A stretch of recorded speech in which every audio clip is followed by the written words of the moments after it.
Fellow Kenyans, yesterday, June the 25th, 2024, is a day that will live in infamy in the history of our nation as the infamous Finance Bill 2024 was passed and forcefully pushed down the throats of Kenyans.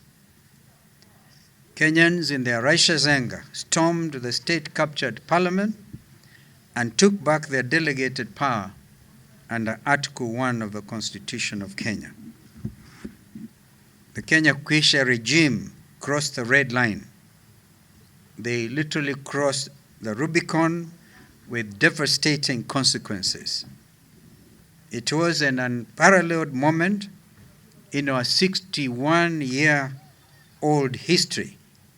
From all accounts, more than 200 Kenyans lost their lives while exercising their constitutional right to peaceably assemble, demonstrate, and picket. From our accounts, of the 200, 157 were killed last night by police in Githurai at the outskirts of Nairobi. These numbers are more than likely to rise up. At parliament buildings, lives of more than 50 protesters, including a journalist and medical doctor, were cut short by the police who were on a shoot-to-kill order. Further to the shock of the nation, the Cabinet Secretary for Defense issued a Gazette notice deploying the military to assist the police in dealing with the unrest without approval of the National Assembly as required by the Constitution of Kenya. This morning, the KK regime attempted to camouflage the betrayal of the constitutional provisions and parliamentary procedures requiring that such motions pass through the House Business Committee.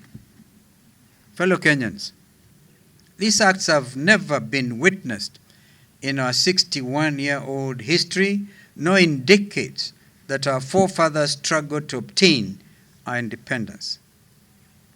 What Kenya, the region, Africa, and the world is witnessing on a minute-by-minute cycle is the unveiling of one dictator, William Ruto.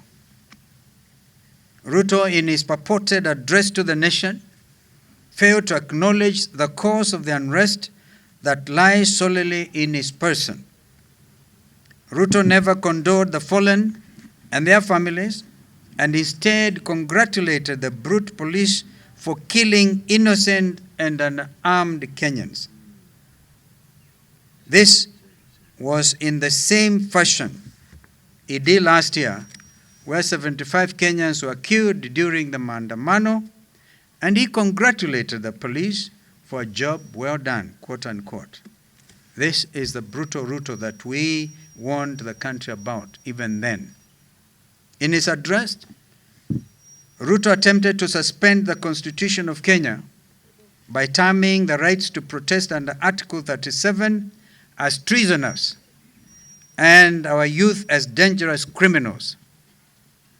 He has gone further to declare martial law and in the process deployed the military and therefore war against his own citizens.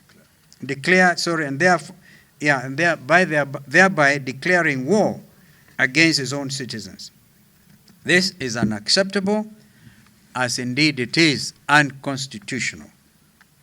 Ruto must also tell the nation who these abettors, funders, and orchestrators of the anti-finance bill demonstrations, as he alleged last night, are. If he does not review the names, it means that the hijackings, abductions, and incommunicado detentions will continue. We demand an end to the Gestapo-like abductions, killings, and immediate release of all abductees. As Azimio, we will fight to defend the Constitution of Kenya. We shall also be challenging the unlawful actions of William Ruto and his murderous regime. We appreciate the concern of the international community, including the United Nations, that have weighed in on this crisis. They have condemned the innocent killings of the protesters whose rights are protected under our Constitution. Indeed, the basic freedoms under Chapter 4 of our Constitution. Article 11, the African Union Charter, and the Union Charter on Human Rights. They have all asked Ruto to stop the killings and dialogue with the Kenyan people. As to whether William Ruto will listen or not is actually what stands between Kenya and total disaster. It is not too late for Ruto to pull the country back from the brink by declining to assent to this oppressive Finance Bill 2024 and sending it back to Parliament for withdrawal and further engagement as demanded by Kenyans and the international community. From here, this brigade will proceed to Kenyatta National Hospital and other areas where victims of KK terror are, in order to condole and support the families and communities of the affected. And if there's some blood donation required, these members of parliament and other Kenyans who wishes, because we gather these atrocities are continuing and therefore the need to donate blood. If there's anything further, maybe my colleagues may want to add one or two things. So the whole thing really depends on William Ruto. Let him climb down and do the necessary thing. Everybody, including the UN Secretary General, everybody is calling for dialogue. And this is a very small window.